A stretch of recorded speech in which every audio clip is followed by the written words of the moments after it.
আসসালামু আলাইকুম friends, welcome back to my channel. তো আজ আমি দারুণ একটি রেসিপি নিয়ে চলে এসেছি। আশা করছি এই রেসিপিটা আপনাদের ভালো লাগবে। খুব সহজেই সিমের পাতুরি তৈরি করব, চলুন দেখে নিই। তো এই সিমের রেসিপিটা অনেকই সহজ আর সিম্পলভাবে বানাবো। তো এখানে আমি নিয়েছি পোস্ত আর কিছুটা দিলাম সর্ষে আর দিয়ে দিলাম কাঁচা লঙ্কা, দিয়ে একটি পেস্ট বানিয়ে নেব। তো গ্যাস চুলো অন করে বসিয়ে দিয়েছি একটা কড়াইয়ের মধ্যে দিলাম সরিষার তেল। সিমের সবজিটা রান্না করব সরিষার তেল দিয়ে।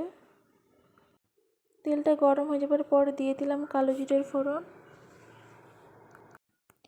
কালো জিরাটাকে একটু ভাজা ভাজা করে নেবার পরে অ্যাড করে দেবো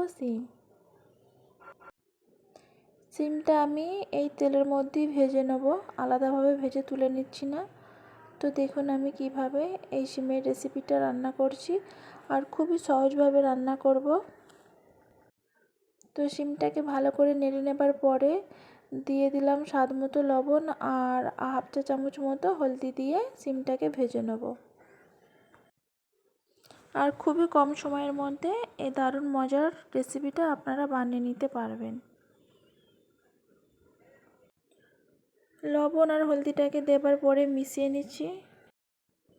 তো সিমটা আমি অল্প করে নেড়ে নেবার পরে আবারও ঢাকা দিয়ে দেবো। ঢাকা দিয়ে আবারও ঢাকা খুলে সিমটাকে ভেজে নেব। তো এইভাবেই আমি সিমটাকে ভাজা ভাজা করে নেব।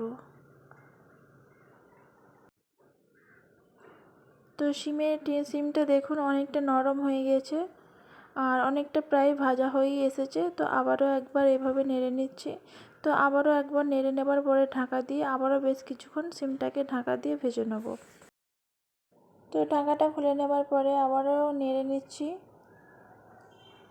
তো সিমটা অনেকটা নরম হয়ে এসেছে। তো এখানে আমি এবার অ্যাড করে দেবো 1 চা চামচ মতো আদা রসুনের পেস্ট আর দিয়ে দিলাম জিরা গুঁড়া আর দিয়ে দিচ্ছি ধনিয়া গুঁড়া।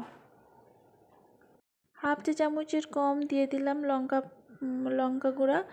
আর এখানে মশলাগুলো খুবই সামান্য পরিমাণে অ্যাড করেছি, আপনারা দেখেই বুঝতে পারলেন। তো মশলাটা দেওয়ার পরে আবারও একবার নেড়ে নিচ্ছি বা কষিয়ে নিচ্ছি ভালো করে। তো এখানে ভালো করে নেড়ে নেবার পরে অ্যাড করে দিলাম পোস্ত আর সরিষার পেস্টটা। তো এটা দেবার পরে আবারও বেশ কিছুক্ষণ কষিয়ে নেব।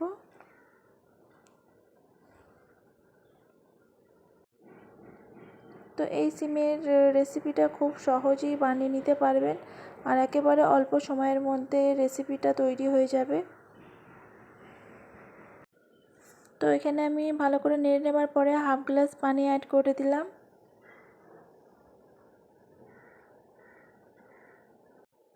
আপনারা যদি চান একটু বেশি গ্রেভি রাখবো তাহলে একটু পানির পরিমাণটা একটু বেশি দিতে পারেন।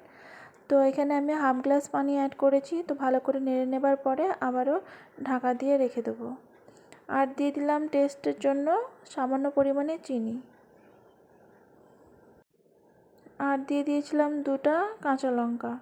তো ঢাকা দিয়ে 5 মিনিট মতো জাল করে নেব। তো এখানে রান্নাটা প্রায় শেষ পর্যায়ে, দেখুন এখানে সিমের পাতুরিটা রেডি হয়ে গেছে।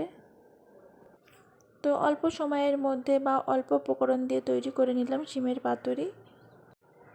আপনারা চাইলে ভাতের সাথে তো নিতেই পারেন আর সাথে রুটির সাথেও খেতে পারেন।